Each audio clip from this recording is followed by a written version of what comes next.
You scroll through your phone for hours, postponing the important conversation. You say, someday, to the dream that excites you. You waste entire weekends on activities that leave you feeling empty. You live as if you have infinite time. But Marcus Aurelius knew a secret that changed everything. Every morning, the Roman emperor, the most powerful man in the world, reminded himself of one simple truth. You could die today. Not to torture himself with morbid thoughts, but to awaken himself to what actually matters. You avoid thinking about death because you believe it will make you depressed, anxious, or paralyzed. But the Stoics discovered the opposite. Death awareness doesn't diminish life. It intensifies it. It doesn't create fear. It destroys the illusion that's been making you waste your precious time.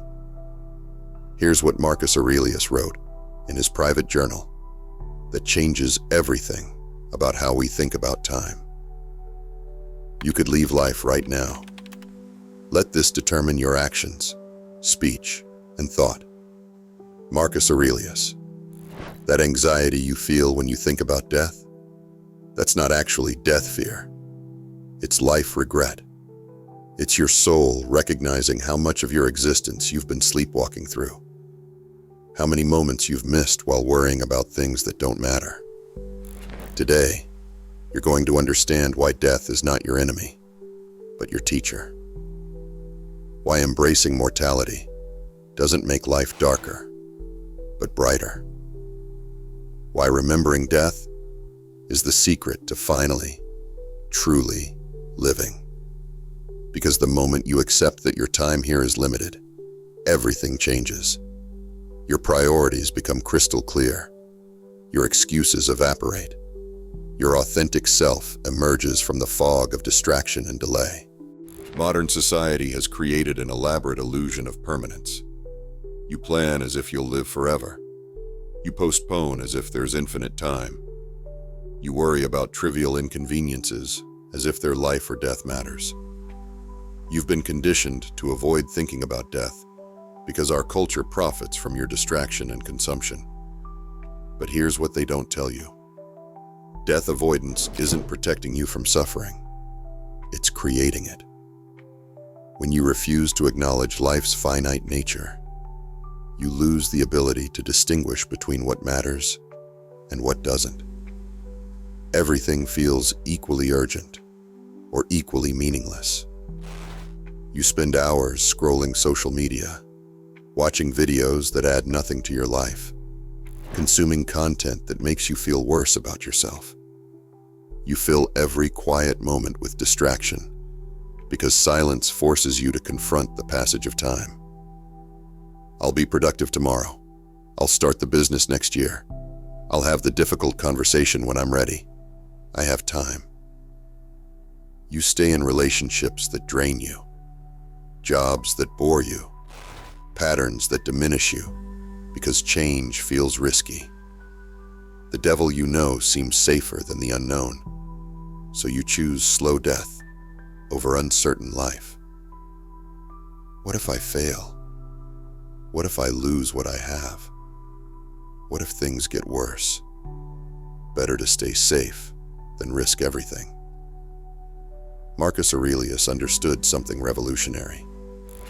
Death isn't the opposite of life. It's what gives life meaning. Without mortality, nothing would matter. No choice would have weight. No moment would have significance. And here's what's fascinating. People who live most fully are often those who've faced death directly.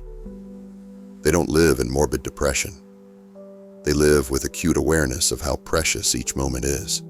Marcus Aurelius wrote his Meditations not as a philosophical treatise, but as personal reminders to himself. A Roman emperor trying to live wisely while managing an empire, fighting wars, and facing the constant possibility of death. His insights weren't theoretical. They were practical wisdom for someone who lived with mortality as a daily reality. Imagine your life as a single day. If you knew you only had 24 hours, how would you spend them? What conversations would you have? What would you create? What would you stop worrying about?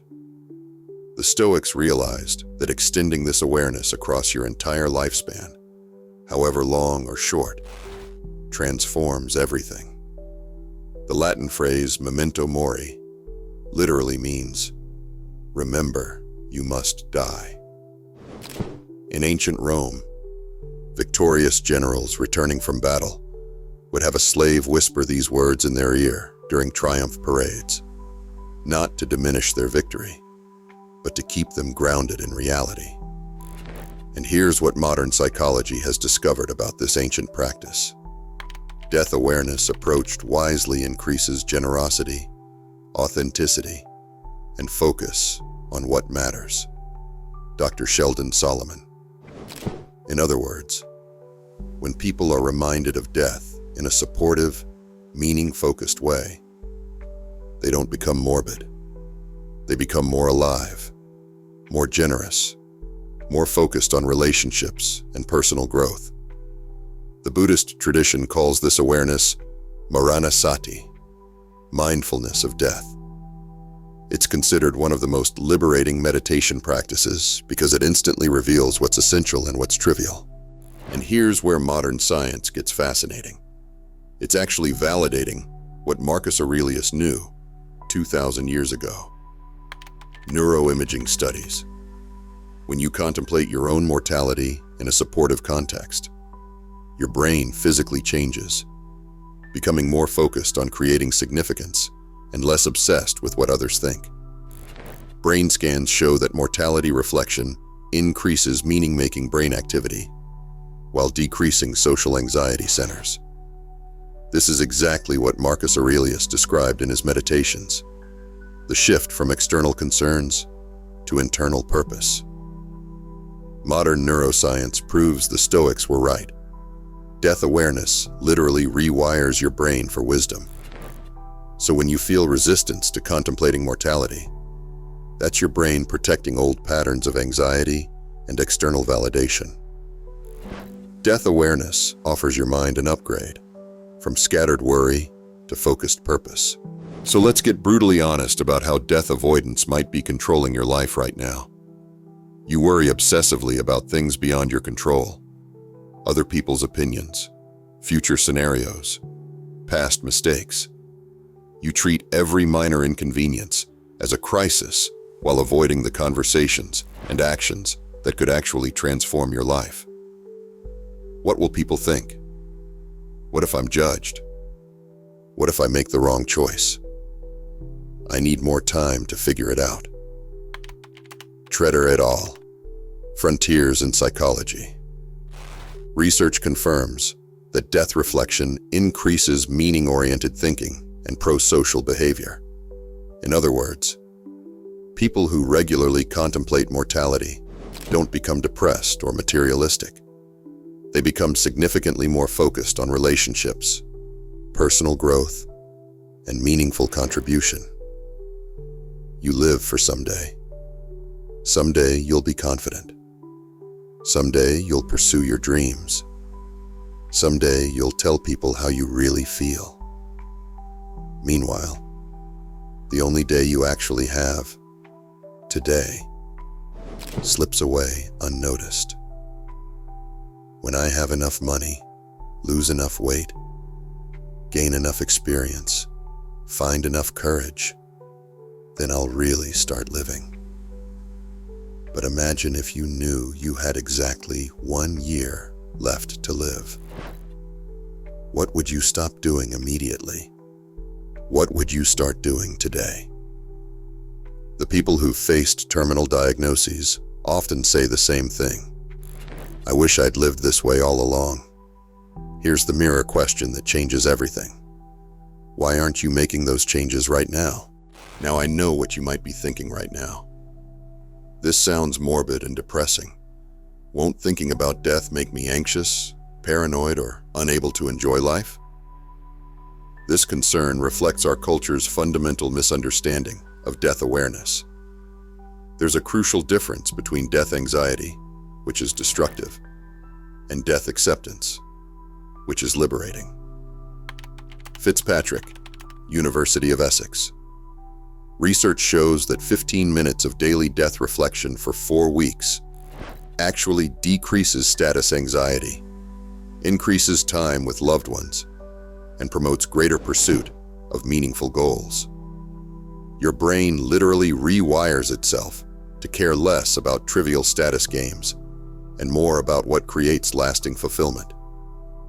Death acceptance, practiced by Marcus Aurelius and other wise traditions, transforms mortality from source of fear into source of clarity. You're not dwelling on death morbidly. You're using death awareness to illuminate life vividly. But what if focusing on death makes me reckless or nihilistic? If nothing lasts, why does anything matter? Things don't need to be eternal to be meaningful. In fact, it's often their temporary nature that makes them precious. A sunset is beautiful precisely because it doesn't last forever. A relationship is meaningful precisely because time with that person is limited. Marcus Aurelius faced this exact question. If his power was temporary, if his empire would eventually fall, if he himself would die and be forgotten, why should he strive to be virtuous? His answer was profound. Because virtue is its own reward. Because how you live matters more than how long you live. This brings us to the most important choice you'll ever make. You stand at the crossroads between sleepwalking through life and finally waking up to it. Between living as if you have forever and living as if today matters. Path 1. The illusion of infinite time. You continue living as if death happens to other people. You postpone important conversations, delay meaningful pursuits, avoid difficult but necessary changes. Years pass in a blur of distraction and delay. One day, you realize that decades have passed while you were waiting for life to begin. The people you loved but took for granted are gone. The dreams you postponed have become regrets. Path 2. The awakening of mortality. You begin each day with the quiet recognition that it could be your last. Not morbidly, but clarifyingly. This awareness becomes a lens that instantly reveals what matters and what doesn't.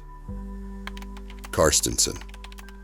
Current directions in psychological science. Research on socioemotional selectivity theory confirms that when time feels limited, we automatically focus on what truly matters. You start having the conversations you've been avoiding. You begin pursuing work that aligns with your values. You invest more deeply in relationships that nourish you. You discover that death awareness doesn't make you reckless. It makes you intentional. You don't start taking foolish risks. You start taking meaningful ones. Which relationship with mortality are you ready to embrace? So how do you actually make this transformation from death avoidance to death acceptance? Let's move from insight to transformation with 3 practices that will help you use death awareness as a teacher. Practice 1. The Deathbed Perspective. Here's how to start. 1. Weekly reflection. Once each week, imagine yourself at the end of your life, looking back on this current period. 2. Ask the key questions. What would my dying self want my living self to prioritize right now? 3. Identify the gaps. What am I spending time on that my deathbed self would consider trivial? What am I avoiding that would be essential? And here's what science confirms about this exact practice. Hirschfield, Annals of the New York Academy of Sciences. Connecting with your future self improves decisions about relationships, health, finances, and personal growth. In other words, when you regularly imagine your older, wiser self, you naturally start making choices that your future self will thank you for. Practice 2. The Memento Mori meditation. Here's how to practice this. 1. Morning reflection. Each morning, spend 3 to 5 minutes in quiet reflection with this thought: I could die today. 2. Ask the clarity questions. How does this change what I choose to focus on? What becomes important? What becomes irrelevant? 3. Set daily intention. Then set one intention for the day based on this clarity. Ancient Stoics kept symbols of mortality, not to be depressing, but to be clarifying. The key is regular, gentle reminder, rather than anxious obsession. Practice 3. The limited time experiment. When you're overwhelmed, try this. 1. Choose one area. Select one relationship, project, or area of life. 2. Apply time constraint. Approach it as if you only had 6 months to nurture it. 3. Shift your approach. How would I show up differently? What would I prioritize? What conversations would I have? This practice helps you access that life or death clarity without waiting for an actual crisis to force the shift. Remember that anxiety you felt when this video started talking about death? That resistance to contemplating mortality? You now understand that feeling differently. It wasn't death fear. It was life awakening. It wasn't morbid thoughts trying to depress you. It was your authentic self trying to emerge from the trance of endless postponement and distraction. Marcus Aurelius faced death daily, in battles, through plagues, by assassination attempts. Yet his writings aren't filled with despair, but with profound appreciation for existence. He understood that death awareness doesn't diminish life's beauty. It reveals it. When you truly accept that your time here is limited, everything changes. The grudge you've been holding loses its grip. The dream you've been postponing demands attention. The person you've been meaning to call becomes a priority.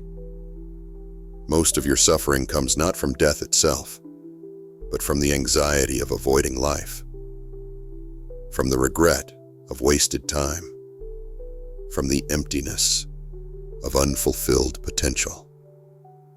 Death awareness cures these forms of suffering by compelling you to live fully while you can. The most beautiful truth about mortality? It's what makes love possible.